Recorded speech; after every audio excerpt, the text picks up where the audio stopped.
And I think it's important to remember that, and here I'm kind of ambivalent about this myself, but in the Communist Manifesto, 1848, Marx, at that moment, he's speaking really about the revolutionary nature, almost in this sort of apocalyptic phraseology about capitalism, how bourgeoisie are going to, the most revolutionary class of history, is going to break down Chinese walls, turn the sacred into profane. And there's all messianic language that comes straight from the Bible, virtually. So there is something dynamic and powerful, destructive and utopian, unquestionably about capitalism. And that's why I think part of the enduring appeal of structural capitalism lies in this. So I think the Marxist gambit for many, including Marx himself in some moments, how to utilize that dynamism in capitalism to the advantage of the most deracinated and oppressed. This is, of course, based not on science, but on faith, because there is no guarantee that the working class are going to liberate themselves necessarily. But I think at the end of the line, when you talk about political commitments, that's really something you can't really prove by way of empirical evidence. Now, I do want to say about agency in relation to Morris. I mean, not Morris, but the Wilde, because you were talking about consumerism and so on and so forth. Well, Wilde, one of his defects is that he cannot see the agency of, for example, the slaves. I mean, he makes this almost Wildean paradoxes where he says, well, it's like the public often criticizes the agitator, because the agitator comes to the masses and they rile them up and try to break the peace and try to make them sink and do things that they never thought before. And he says that's why we need agitators.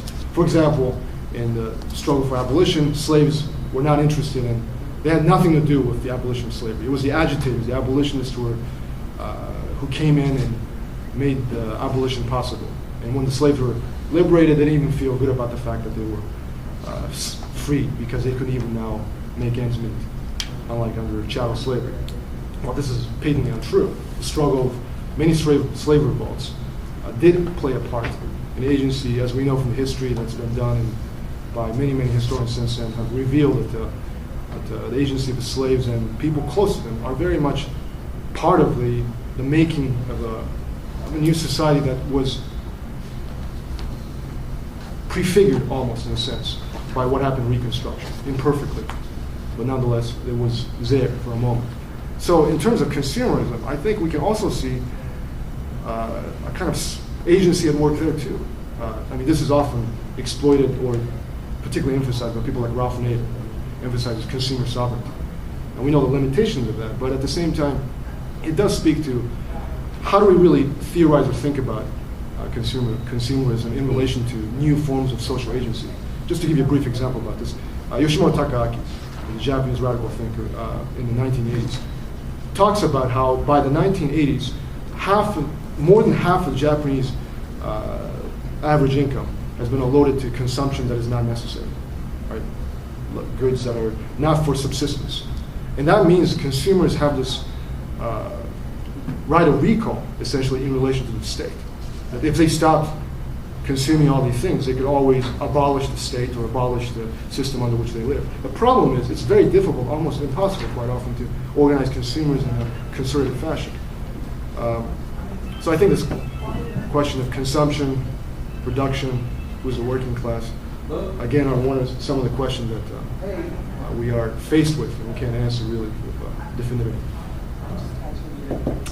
quality. Yeah.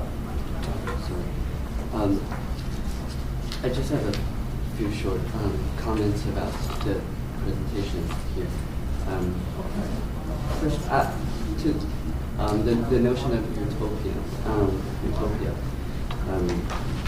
In a book that I recently read, it's interpreted as simultaneously nowhere and now here, with the play of the words, obviously, nowhere and now here. I think to some extent we probably should deconstruct or demystify the notion of utopia. For me, from a Marxian political economic perspective, it can probably or provisionally be defined as some just desire for something other than actuality. just very provisional, obviously. And to that extent, I think Utopian and also the social policy related to the surplus living energy or surplus labor power is exactly about how to distribute or how to organize the appropriation and distribution of these surplus living labor power. And in connection with that, I have a sort of example from a Chinese film about 20 years ago by director Xie Jin. The movie's name is Hibiscus Town. That movie was later received as a critique of the Cultural Revolution.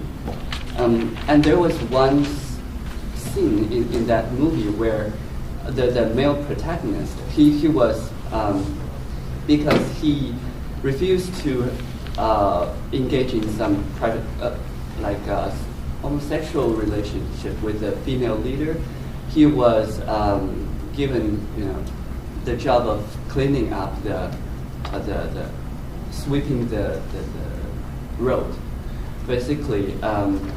Whereas he was an intellectual, so that was in that movie conceptualized or presented as a sort of total disregard of the man's intellectual power by punishing him to do some manual job.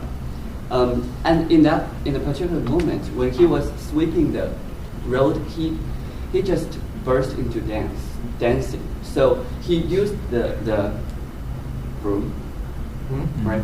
Okay, he started to dance while sweeping the road, and that image just has been stuck in my mind ever since I first saw it almost 20 years ago.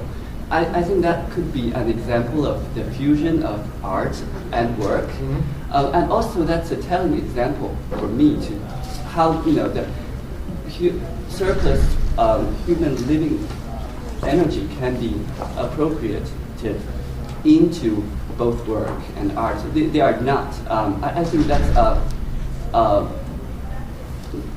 false dichotomy to some extent. And thirdly, just in response to Jason's comment about, or the plan to perhaps present a plurality of utopia to students, I think there is both potential and risks, especially in the sense that you want to present both capitalist utopia and socialist utopia.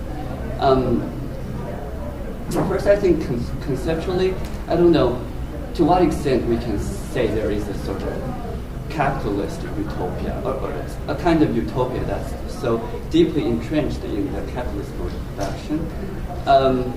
Perhaps there is. And then what would be a socialist utopia? Well, I think it can be productive. I mean,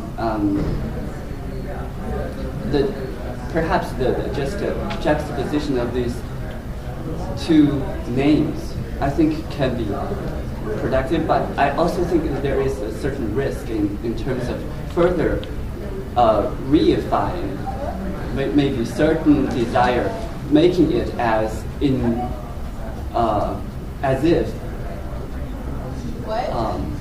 undetachable from certain mode of production.